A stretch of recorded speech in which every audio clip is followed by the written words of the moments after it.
Well, let's talk about friendships for a minute. Here's how you know if someone's your friend.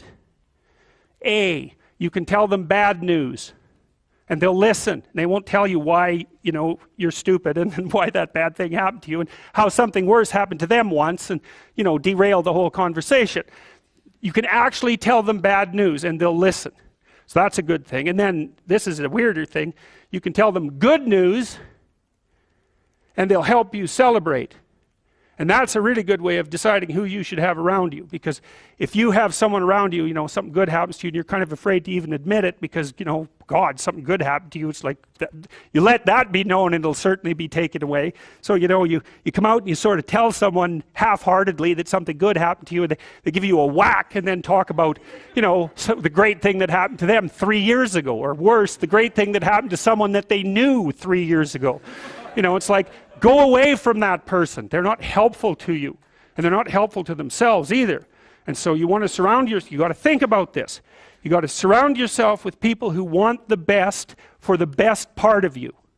You can hang around with weasels and losers that are trying to pull you down to justify the fact that they're spiraling downhill as well.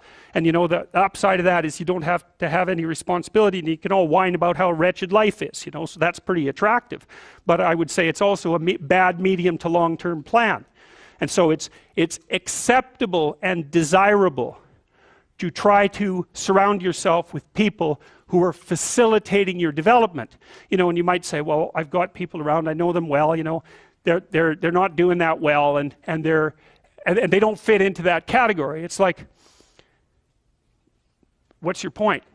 What are you going to do with them exactly? If they'll listen and cooperate with you and move towards a better future, great.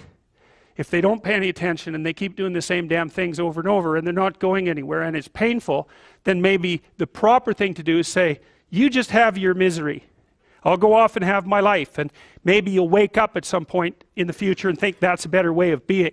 Because just putting up with it is, well, they call that enabling, right?